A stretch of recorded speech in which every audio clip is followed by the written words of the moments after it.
ያው ከተመስገን ጋር የሚያደርገው ፍክክር እንግዲህ እየቀጠለ ነው ያለው። ተሸናፊነትን በፍጹም ሊቀበል አልቻለም። አሁንም እኔ አሸናፊ ነኝ በማለት ብዙ ስህተቶችን እየሰራ ነው ያለው ማለት ነው። እንግዲህ ናቲ አሁን ላይ የሚሰራውን ስህተት እና ትሁት በፍጹም ላታልፈው የምትችል ነገር ይሆናል ማለት ነው። ምክንያቱም ከዚህ በፊት ብዙ ስህተቶችን ሲሰራ አልፋው ነበረ። አሁን ላይ ግን የሚሰራውን ስህተት ከነፍጹም ልትረሳውና ከነፍጹም ልታስወግደው ትችላለች ማለት ነው። ምክንያቱም ከዚህ በፊት እንግዲህ ትሁት ለናቲ አንተ የምትሰራቸው ስህተቶች ብዙ ናቸው፣ ራስን አስተካከል፣ እንደ ድሮ ሁን፣ መጥፎ ሰው ሆነሃል፣ ስህተትን አትመላልሰው እያለች እንግዲህ በግልጽ ስትነግረው ነበር። እንግዲህ እንደዚህ ብትለውም እሱ በፍጹም ሊያምንና በፍጹም ስህተቱን ደግሞ ሊታረም አልቻለም ማለት ነው። እንግዲህ ሁለቱ ሰጣ ገባ ውስጥ ገብተው ነበረ ማለት ነው። እንግዲህ ከዚህ በፊት ያው የምትሰማው በወሬ ነበረ። አሁን ላይ ግን እሱ የሚያደርገው ስህተት በአይኗ ነው እየተመለከተችው ማለት ነው። እንግዲህ አሁን ላይ የሰራው ናቲ ትሁት ደርሳበታለች ማለት ነው። ያው እድል እንግዲህ ተገዳ ይህንን ነገር ብትሰራም ምናልባት እንግዲህ አሁን ላይ ያየችው ትሁት ናቲ የሚሰራው ነገር እንግዲህ በጣም የወረደና በጣም ከባድ ነገር እንደሆነ መድኃኒቱንም ስላየችው ሁለቱም ሲቀባበሉም ስላየች እንግዲህ ከሱ ጋር ያው ግንኙነታቸው እስከ መጨረሻው ሊሆን ይችላል ማለት ነው። ምክንያቱም ከዚህ በፊት ፍንጭ ስትነግረው ነበረ፣ አንተ እንደ ድሮ መሆን ይገባሃል፣ እንደ ድሮ ካልሆንክ ምናምን እያለች ነበረ፣ ፍንጭ ስትነግረው ነበረ። አሁን ላይ እንግዲህ ያየችው ባይኗ እስከሆነ ድረስ ግንኙነታቸው እስከ ወዳኛው ማለት ላይገናኙና ሁለቱ ደግሞ አንድ ጣሪያ ውስጥ መኖር እንደማይችሉ ነው እዚህ ጋር እየተጠራጠርን ያለ ነው ማለት ነው።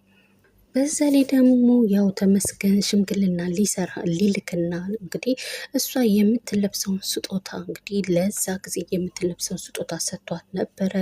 ስለዚህ አሁን ላይ ይሄንን ነገር የሚያደርጉትን ነገር እንግዲህ በእኔ ህይወት ነው የመጡት፣ እሱን እንደዚህ ካደረጉት ሽምግልናውም ሊቀርና እኔና እሱ እንዳንጋባ ሊያደርጉና በእኔ ህይወት ስለመጡ ብላ እንግዲህ አስባ ነገሮችን እስከ መጨረሻ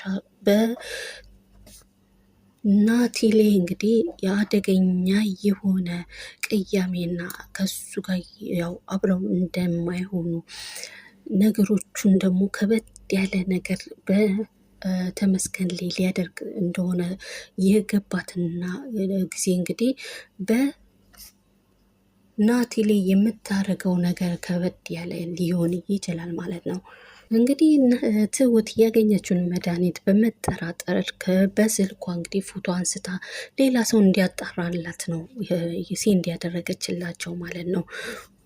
ስለዚህ እንግዲህ አሁን ላይ ናቲ የሚያደርገው ነገር እንግዲህ በፍጹም አልተሳካለትም ማለት ነው። እንግዲህ ያው መድኃኒቱ ትሁት እጅ ላይ ስለገባ ትሁት ደግሞ በመጠራጠር ሰው ጋር ልካ እንግዲህ የመድኃኒቱን ምንነት ለማጣራት እየሞከረች ነበረ።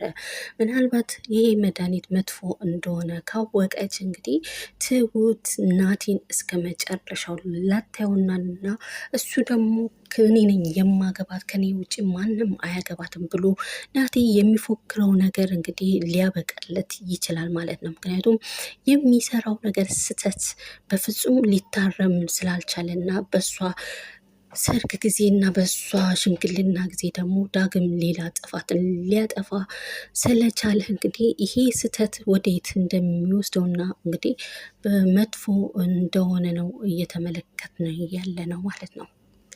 አባዬ እንግዲህ አሁን ላይ ከእስር ቤት ከተፈታ ጀምሮ እንግዲህ ናቲ የሚያደርጋቸውን እንቅስቃሴ አስቀድሞ ስለነቃ እንግዲህ ይህንን ነገር ከዚህ በፊትም የሚያደርገው ነገር የከፋ ነገር እንግዲህ ስለሆነ ወደ እሱ ቤት እንዳይመጣ ከልክሎታል ማለት ነው። ምክንያቱም ይዞት የሚመጣው ነገር መጥፎ እንደሆነ አስቀድሞ ስላወቀ እዚህ ቤት ድርሽ እንዳትል ብሎታል ማለት ነው። እንግዲህ ናቲ ያው ተስፋ ሊቆርጥበት የቻለው እንግዲህ የአባዬም ሁኔታ እና ሰዎች ሁሉ በሱ ላይ ስለተነኩ እንግዲህ ስለዚህ ይሄንን ነገር እያደረገው ተመስገን ነው ብሎ ስለተጠራጠረ ስለተፈጠረ ተመስገን ይሄንን ነገር አድርጎ እኔ ሰዎች ሁሉ እንዲጠሉኝ ስላደረገ እንግዲህ ለሱ ይሄ ይገባዋል ብሎ ነው እንግዲህ ተስፋም ቆርጦ ይህንን ነገር ለማድረግ የተነሳሳው ማለት ነው። ናቲ እንግዲህ የሚሰራውን ነገር እንግዲህ ከስህተቱ እንዲማር በማለት ብዙዎቹ ቢመክሩትም ትሁትን ብትመክረው እሱ እንግዲህ እልኝነቱን እየቀጠለበት እንግዲህ ያው ስህተቱን እየመራና ሽንፈቱን መቀበል ስላልፈለገ እንግዲህ አሁን ላይ የደረሰበት ሁኔታ እንግዲህ ከበድ ያለና ተስፋ እስከ መቁረጥ ድረስ ነው እየደረሰ ያለው ማለት ነው። ስለዚህ ናቲ ያው ማድረግ ያለበት እንግዲህ በእድል በኩል ተመስገንን አግኝቶ ማጥፋትና ተመስገንን እስከ መጨረሻው ለመጉዳት የሚያስብበት መንገድ እንግዲህ እድል በማትፈልግበት መንገድ እሷ ለማድረግ የማትፈልገው ወንድሟ ላይ እንግዲህ ለማድረግ እንድትችል እያደረገ ነው ያለው ማለት ነው። ትሁት እንግዲህ ነገሮችን ተዘናግታ እያየችው መድኃኒት ተዘናግታ ወደኋላ ካላለች በስተቀር እንግዲህ ናቲ የሚሰራቸው ነገሮች ውድቅ ይሆኑበታል ማለት ነው። እንግዲህ ትሁት ደግሞ ነገሮችን ተዘናግታ ችላ ካለችው ደግሞ ያው ተመስገን ላይ የሚደርሰው ነገር እንግዲህ አደጋ ያለው ሁኔታ ይሆናል ማለት ነው። እንግዲህ እድል ያው ተመስገንን በጣም ትወደዋለች። እሱን ደግሞ በፍጹም መጉዳት አትፈልግም። ያው ተመስገን የእድል ቢሆንም እሱን ደግሞ ያው ስለምትወደው መጉዳት አትፈልግም። ግን ናቲ እሷን አይምሮቿን እንዲቀያየሩ ነው እያደረገው ማለት ነው። ይሄን ነገር ከፈጸምሽ እንግዲህ ለአንቺም ጥሩ ነገር ነው ይዞልሽ የሚመጣው። ተመስገንን ትወጇለሽ። ስለዚህ እየወደድሽው ናቲ የሚነግራት ነገር ማለት ነው። ተመስገንን እየወደድሽው ትሁት ልትወስድብሽ ነው። ስለዚህ አንቺ ተመስገንን የሆነ ነገር ካደረግሽው ትሁትና ተመስገን አይጋቡም ብሏታል ማለት ነው። ምክንያቱም ከዚህ በፊት ደግሞ ተመስገን ያው ትሁትን ሊያገባት እንደሆነ ለእድል ነግሯት ነበረ ማለት ነው። ምናልባት ይሄንን ነገር እሱ የነገራትን ነገር እንግዲህ አምና ልትቀበል ትችል ይሆናል። ግን እሷ አሁን ላይ የምትናገረው እሱ የነገራትን ነገር ምንም ከቦታ አልሰጠችው ማለት ነው። እንግዲህ አባዬ ለዚህ ነው የናቲ ሁኔታን ስላየውና ነገሮችን ሊያበላሽ እንደ እናቱ ነገሮችን ሲሞክር ያው እናቱን ትሁት አጎትን አባዬን እንግዲህ ከሚስቱ ከበፊቱ ሚስቱ ጋር በስንት ዓመት ከተገናኙት ሚስት ጋር ሊያጣላቸው ስለሞከረ ይሄን ነገር እንግዲህ አሁንም ዳግም ከእሷ ጋር ከስንት ዓመት የተገናኘ ነው ከምወዳው ሚስቴ ጋር ሊያጣላኝ ይችላል በማለት እንግዲህ ከዚህ ቤት እንዳይመጣ ነው እያስጠነቀቀው ያለው ማለት ነው። ምክንያቱም የናቲ አካሄድ በጣም ቤቱን ሁሉ እየበጠበጣቸው ነው ያለው ማለት ነው። እንግዲህ ናቲ ያደረገው ነገር አባዬና ሚስቱን ለማጣራት የሞከረው ነገር በፍጹም አልተሳካለትም ማለት ነው። ስለዚህ አባዬ ይህንን ነገር ስለፈራ አንተ ግንኙነትህ ከትሁት ጋር ነው፣ ትሁት ደግሞ ያው ቤቷ እዚህ ስላሉና አንተና ትሁት ውጭ መገናኘት ትችላላችሁ ብሎ እንግዲህ የሚሰራው ነገር እንግዲህ ውድቅ አድርገውበታል ማለት ነው። ናቲ ደግሞ ከዚህ ቤት ከተባረረ ብዙ ነገሮችን ያቀደውና ብዙ ነገሮችን እንደማያገኝ ስላወቀ እንግዲህ ያው እድልን በመጠቀም ቶሎ ብሎ ያው ናቲን ለማጥመድ እና ናቲን ተመስገንን ለማጥመድ እና ተመስገንን ደግሞ ያልሆነ ነገር ውስጥ ህይወቱን እንዲያልፍ ለማድረግ የቸኮለው ማለት ነው። ምክንያቱም ከዚህ ቤት ከወጣ ማንም ሰው ኢንፎርሜሽን ስለማይነግረው ሚስጥሮችን ብዙ ነገሮችን እነሱን ተመሳስሎ ስለሚወስድ እንግዲህ ይሄ ነገር ከሆነ ደግሞ ከዚህ ቤት ከወጣ ደግሞ ለሱ በጣም ሽንፈት ትልቅ ሽንፈት ነው ስለሚሆኑበት ይህንን ነገር ከመሆኑ በፊት ብሎ ነው እድልን በማስፈራራት ሊጠቀምባት ያሰበው ማለት ነው። እንግዲህ ናቲ ያው ተመስገንን ያልሆነ ነገር አስደርጎ እንግዲህ ያው ተመስገን የሆነ ነገር ሲሆን እንግዲህ በጎን እንግዲህ ሽምግልናውን ልኮ ትሁትን ለራሱ ለማድረግ ነው እየሞከረ ያለው ማለት ነው። ምክንያቱም ተመስገን ካለ እንግዲህ ናቲ ሽምግልና ቢልክ እንደማይቀበሉ ስላወቀ አስቀድሞ ተመስገንን እንግዲህ ያልሆነ ነገር ሊያደርገው ነው ያሰበው ማለት ነው። የሚገርመው ነገር እንግዲህ ተመስገን ሳይሆን ናቲ የሚጥርበት መንገድ እንግዲህ ትሁትን ወዷት ሳይሆን እንግዲህ እሷን ከተመስገን አሸንፍ ያለው ብሎ እሷን ወስዶ እንግዲህ እሷን ደግሞ ሜዳ ላይ ለመጣል ነው እያሰበ ያለው ማለት ነው እንጂ ወዷት አብሯል ሊኖር አይደለም አላማው ማለት ነው። እንግዲህ እሷ እስካሁን ድረስ ያደረገችበትን ነገር ያው እሷንም ሊበቀላት ነው የተነሳው ማለት ነው። አሁን ላይ ናቲ ባህሪዎችን ቀያይሮ እንግዲህ በፊት ከነበረበት ባህሪ ቀይሮ በመጥፎ ባህሪዎች ነው እየታወቀ ያለው ማለት ነው። አሁን ላይ ሁሉንም መበቀል ነው የፈለገው ማለት ነው።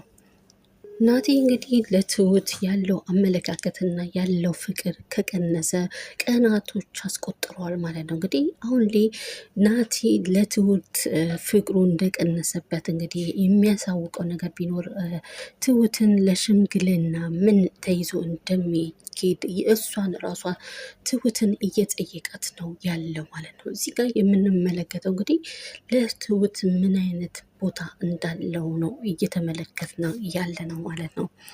ናቲ እንግዲህ ለትሁት ያላትን ነገር እንግዲህ ምን ተይዞ ነው የሚኬደው እንግዲህ ብሏ ሲጠይቃት እሷም ያው የመለሰችለት ነገር ጌጣጌጥ፣ ወርቆች ምናምን ነገሮች ብላ ነበረ የመለሰችለት ማለት ነው። እሱ በበኩሉ እንግዲህ ይሄ ነገርማ ውድ ነው ደግሞ በሌላ መንገድ በሾርኔ አድርጎ እንግዲህ ነገሩ በማይታወቅበት መንገድ አድርጎ ይሄ ነገር ላንቺ አይገባሽም እያለ የነገራት ነው ያየ ነው ማለት ነው። ሆኖም ግን እንግዲህ ያው ተመስገን አሁን ላይ የሚያደርገው ነገሮችን እንግዲህ በጥንቃቄ ነው የሚያደርገው፣ ሽማግሌዎች ፊት ለፊት ማለት ነው። ያው የምትለብሰውን ልብስ እንኳን መርጦ አምጥቶላታል ማለት ነው ለትሁት። ስለዚህ እዚህ ጋር የሚያስረዳን ነገር እንግዲህ ትልቅ ለትሁት ፍቅር ያለው እንግዲህ ተመስገን እንደሆነ ነው እያየን ያለ ነው ማለት ነው። እንግዲህ ተመስገን ከዚህ በፊትም ይወዳታል ያፈቅራታል ማለት ነው። ያው ትሁት የጠላችበት መንገድ እንግዲህ እሷ በማታውቀው መንገድ ደፍሯት እንግዲህ ብዙ ችግር ውስጥ እንዳጋጠማትና ከሀገሯ እንድትሰደድ በሱ ምክንያት ስለሆነ እልኩን ያው ስለምትጠላበት ነው እንጂ ተመስገን ትሁትን በጣም ይወዳታል ማለት ነው። እንግዲህ አሁን ላይ ያው ተመስገን የበፊቱ ባህሪውና እልክነቱን ትቶ አሁን ላይ ጥሩ ሁኔታ ውስጥ ነው ያለው ማለት ነው። ስለዚህ ለትሁት የሚሰጣት ቦታና ለትሁት የሚያደርገው ነገር እንግዲህ ትሁትን እየሳባት ነው ያለው ማለት ነው።